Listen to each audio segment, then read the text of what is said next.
So my name is Suzanne Thompson. I am of the Inangai people. I live on my traditional land, who are custodians of the Seven Sisters story wall.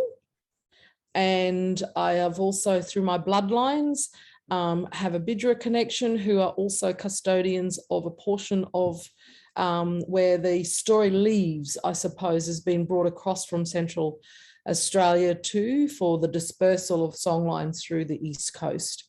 And then that was my father's bloodline, and my mother's bloodlines are Waka Cubby, and so from the South Burnett. And so we also have Seven Sisters dreaming stories on my mum's country, which is the Waka Cubby people. So that's me. So the Seven Sisters story, so for Aboriginal people, ancient people of this land, the first peoples, so it's known as the Old Testament first story. It's the first story to be written in stone. It is the creation story. So for us, it is very important. If we were to think about the Seven Sisters as a story, it is first story, first law story. But then what it does is it brings in, so that story tells us about the highway and the creation of land, and where ceremony and the intricate levels within and the layers within the Seven Sisters story. So the Seven Sisters story, for us to be taught that, would be over a month in ceremony, to know the many different layers of our Seven Sisters story. So then through that, there are the creation of plants and the medicines, where women sit. It's about birds and the bees. It's about when is the right time for conception, when are young men ready to be young men, why we would harvest when we harvested, why this soil is the way it is. So it tells us about our seasons. So it is big story, as we would say, but then it also gives us then what we call the New Testament world, which is the animal and plant world. And that animal and plant world is what creates then what we call our songlines or our dreaming tracks. That then gives us, through that story, each mob around Australia has their totem, or what we call our moiety. And our moiety is like our skin, or our marriage class system, of that sense of order of how and who we would marry, why we would marry them, and what we could eat, who looked after what we could eat. So my people, we are, one of our moieties is the emu. So we don't eat the emu, but a neighbouring tribe who aren't necessarily a part of that emu dreaming track, they would eat emu. So it creates this balance. We also have responsibilities through the Seven Sisters story about our plants, who was responsible. So if we had the beefwood or the bloodwood trees, and who was responsible. So you would find, and I always find a good contemporary way to explain it is, we have bioregions, we have certain watersheds. So the intricate scientific ancient knowledge is all what flows through then this Seven Sisters story. So again, it's our first law story, first story to be written in stone in Australia, and perhaps even maybe across the world globally, I believe. When we think about in a global picture, Pilates and all of our beliefs and all of the things that connect us, then it is all connected through the stars.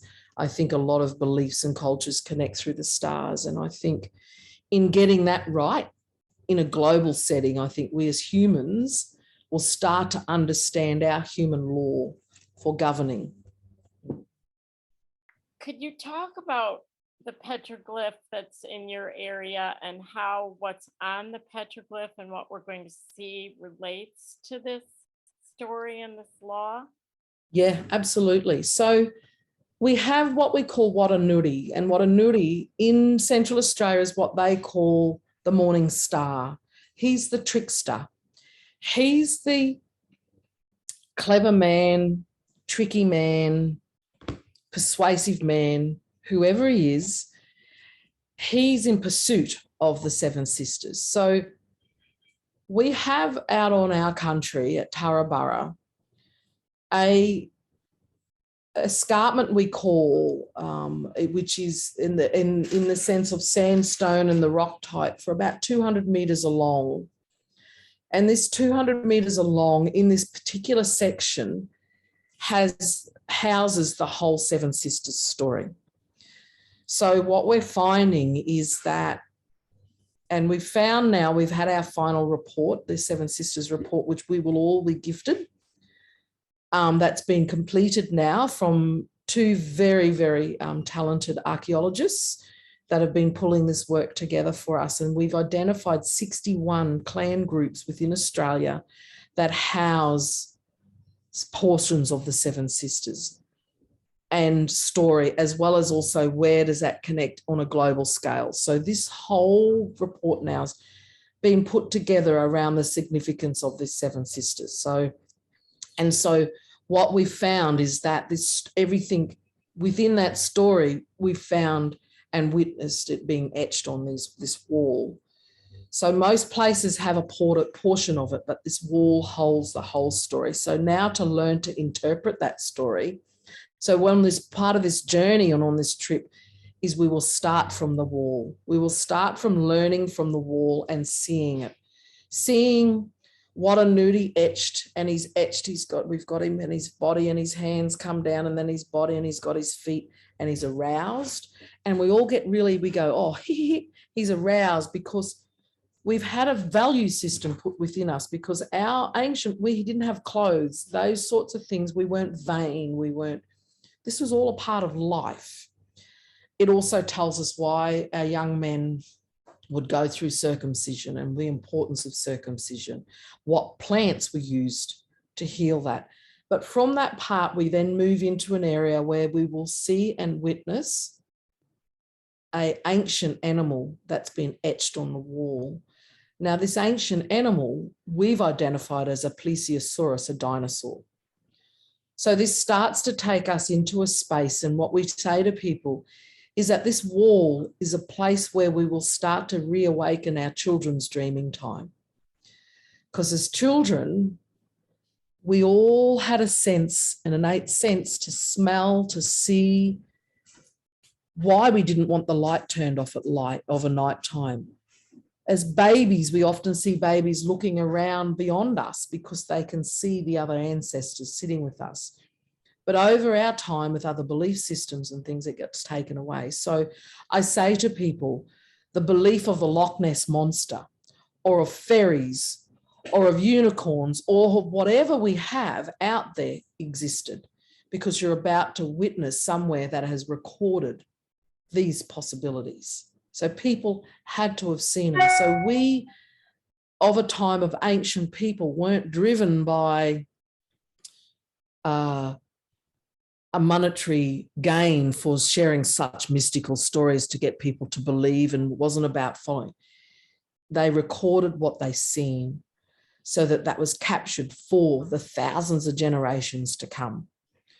So we see the plesiosaurus. So for us, that says, well, somebody had to have seen that. And then we start to see the emus falling from the sky and all of the other animals that were a part of it. So we see intricate little bird prints. We see claw prints. We see tiny baby human footprints. We see snake tracks. We start to see star constellations, and this is all one panel. So we've only gone now, I've taken us only 10 meters of the 200 meters of etchings.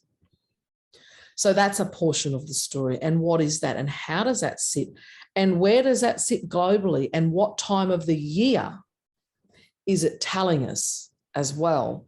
So then we move and we have rock boulders that have fallen, but we also know that about 15,000 years ago, rock fell off. And so it disconnected.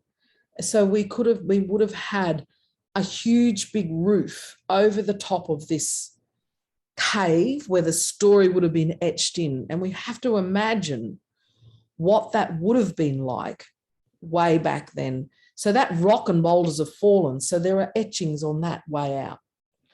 So then we'll move along and we see another area that tells us about a constellation in, I would say here for us, in around about November, December, January, February, and around that period of time. Because where it sits, and if we look up at the sky at that time, where Orion's belt is, so the saucepan we know it as. But for us, it's also about the two little boys that made the mud pies, and the seven sisters are there, and how that part of the story is told. But this is a constellation that appears, but it's a very old etching, this one. So we start to see the different styles and the aging of this story being etched in stone. So it's pecked. So that pecking is one of the oldest style of recording. And then you've got the engraving, which is another style of recording. And then you have the use of ochre. Now, the use of ochre is anywhere between 15 to 30,000 years. And so then for an artist to have thought, I'm going to apply and use this medium to keep this, to then look to start to understand the dating of such old stories. So we also see then another form on there, which is almost like another dinosaur or another big being, because it's got a big long neck and a round head. Portions of it have fallen off because it's quite old. From there, we start to see, so we've moved from emus, but we also start to see a lot more macropods, a lot more of our hoppity animals. And what are they? So are they a part of that shift in story of creation? Then from there, we go to an area or a panel on the wall that I talk about and call our Milky Way panel. It's almost like our night map. It's our sky map. And our sky map, sorry about the our sky, we have our sky map. He'll say hello. So our sky map is in the Milky Way. So here in Australia, we all hear and know the story of the dark emu, and we've heard about this dark emu in the Milky Way. So for us, we look at places like the Southern Cross. So the Southern Cross, just underneath the Southern Cross, there becomes a dark mass. So the Southern Cross is what sits at the bottom end of the Milky Way. So there's a dark mass that sits underneath those last two pointer stars of the Southern Cross.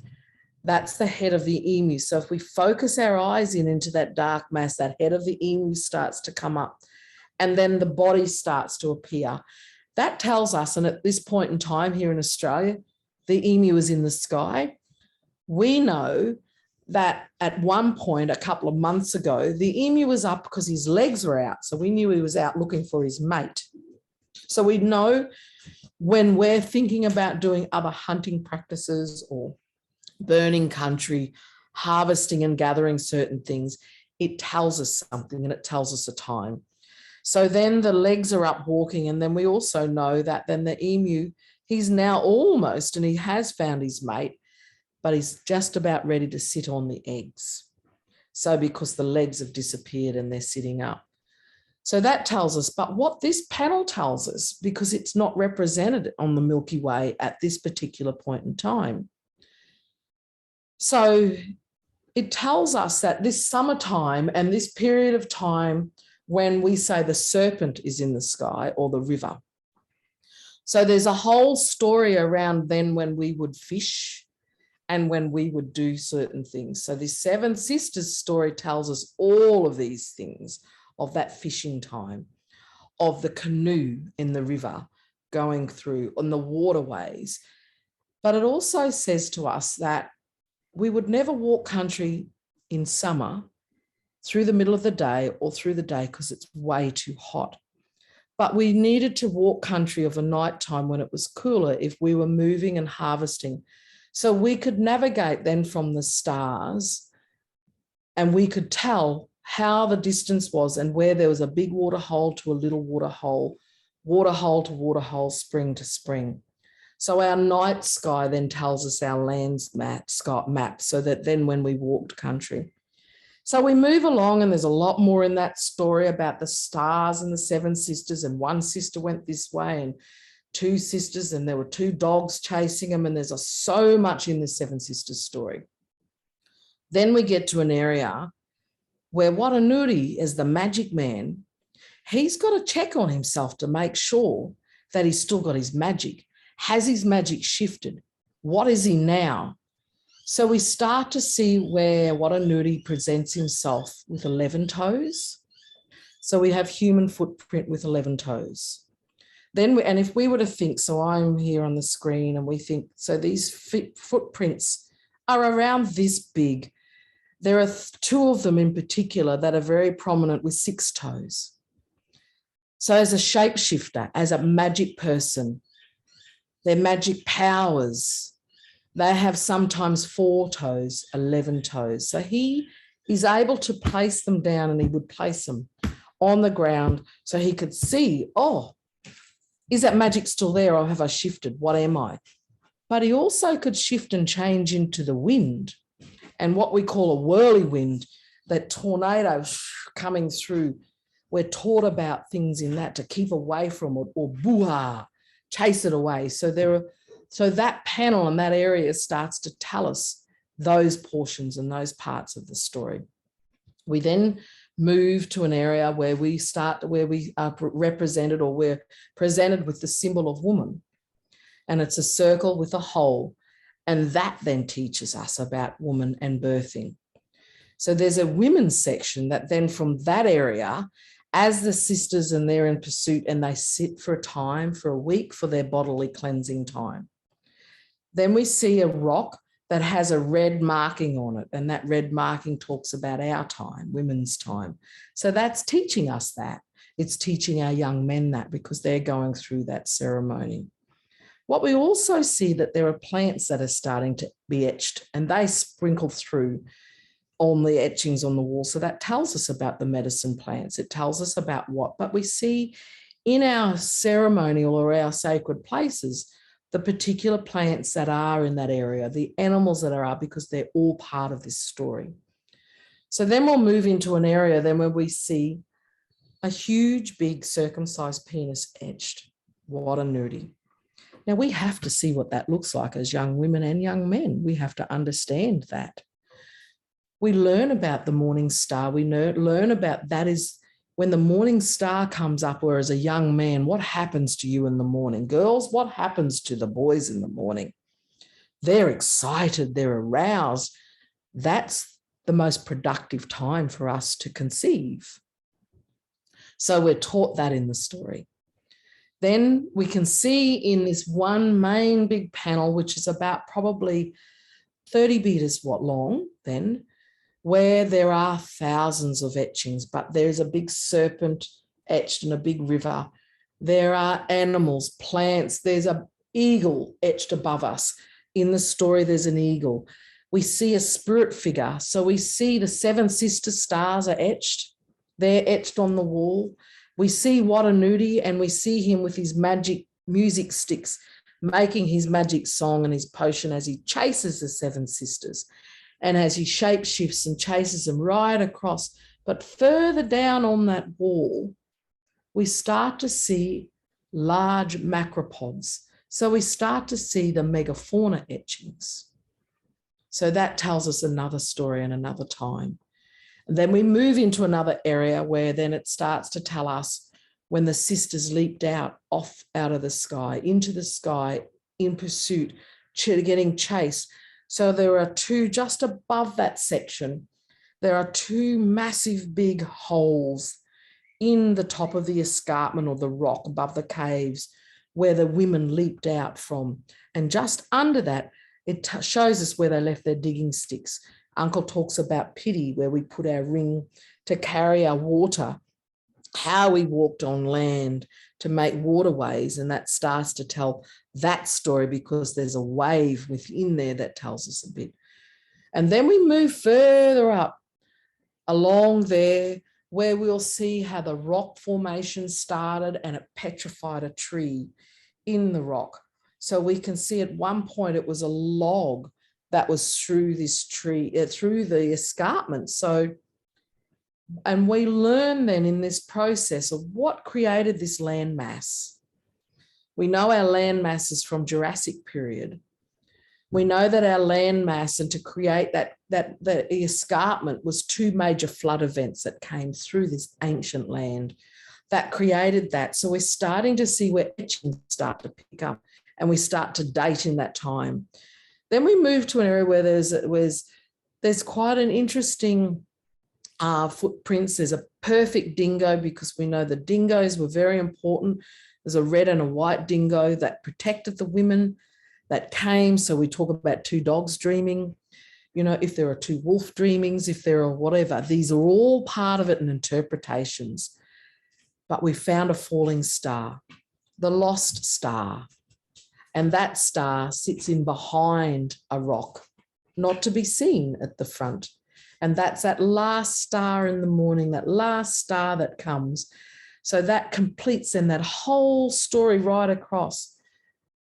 So that's one main panel wall, but we have 5 kilometres of etchings through on this piece of land that we have that pick up other parts of the story, or where they went and practiced, because we all have to practice. The artists have to practice and they'll test it, but there are pretty much, and we also have that on the Western side, because here in Australia, what we have is we did a lot of our art on the eastern side of it, and of our caves, because the sun is at its coolest until it gets midday.